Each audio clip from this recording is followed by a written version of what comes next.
আসসালামু আলাইকুম, সবাই কেমন আছেন? আজকে আমি ফেসবুক নিয়ে দুটি গুরুত্বপূর্ণ আলোচনা করব। ধৈর্য সহকারে শুনতে থাকুন, আপনারই লাভ হবে। আমি ফেসবুকে কিভাবে ফলোয়ার এবং এঙ্গেজমেন্ট তৈরি করেছি সে ব্যাপারে কথা বলবো। এঙ্গেজমেন্ট কি অনেকেই জানেন না বা বুঝেন না।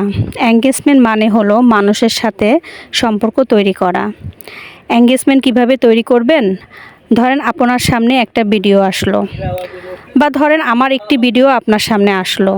ভিডিওটি কয়েক সেকেন্ড দেখার চেষ্টা করুন। তারপর ভিডিওতে একটা লাইক দিবেন এবং সুন্দর একটা কমেন্ট করে আসবেন। তাহলে কি আমার ফলোয়াররা আপনার কমেন্টটা দেখবে।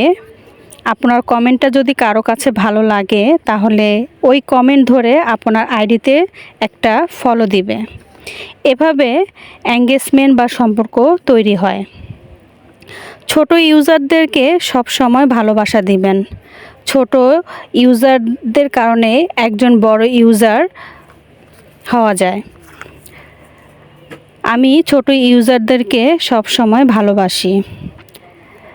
আর কখনোই ভিডিও না দেখে ঠাস করে লাইক কমেন্ট করবেন না। এতে আপনার কখনোই রিচ বাড়বে না। আমার ভিডিওটি যদি ভালো লাগে তাহলে একটা লাইক, একটা কমেন্ট আর ভিডিওটি শেয়ার করে দিবেন। এতে আপনার অন্য বন্ধুরা উপকৃত হবে। তো আজকে আমার মূল বিষয় ছিল এটাই, যে কিভাবে একজন আরেকজনের সাথে এঙ্গেজমেন্ট বাড়ানো যায় তা নিয়ে আলোচনা করলাম। তো আপনারা কখনোই ধৈর্যহারা হবেন না, কারণ যে কোনো জিনিস পেতে হলে ধৈর্য ধরতে হয়। ভালো থাকবেন।